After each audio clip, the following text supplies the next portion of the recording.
Koliko brzo tijelo počinje slati prve signale trudnoće?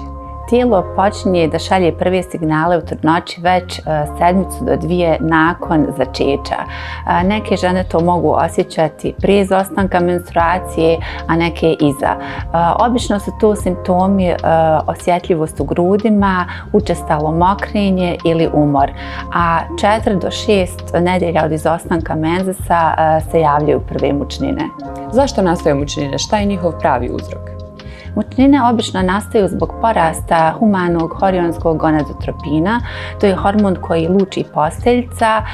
S druge strane, estrogen i progesteron dovode do usporenog rada probavnog sistema.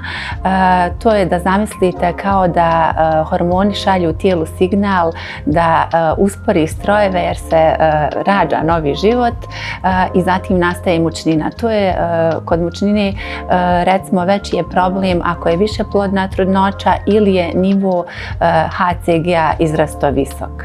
Ukoliko nema mučnine, da li to znači da nešto nije u redu ili je trudnica prava sretnica? Ukoliko nema mučnine u trudnoći, trudnice trebaju da znaju da to nije ništa opasno, ali s druge strane imamo statistike ukoliko su mučnine prisutne da je manja šansa da dođe do gubitka trudnoće.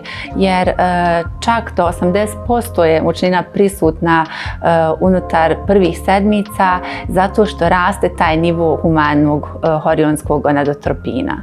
A šta najčešće pogoršava mučninu? Miris, hrana ili možda stres? Najčešće mučninu pogoršava neugodan miris kroz intenzivne parfeme, prženu hranu. Ako tome pridodamo još stres, mučnina je zatim jako intenzivna. Kada je mučnina samo faza, a kada znak za pregled? Ukoliko žene imaju uredan kvalitet života, jednostavno imaju povremene mučnine, ne povraćaju pretjerano i mogu da jedu i piju, onda to nije neki veći problem. A ukoliko dođe do iznimno jakih mučnina, mi imamo 2% dijagnozu koja se zove hiperemizis gravidarum, koja znači da nekada se moraju hospitalizovati pacijence da bi se nadoknadili elektroliti i svi važni nutrijenti. Šta trudnice rade protiv mučnine, a da im ne pomaže?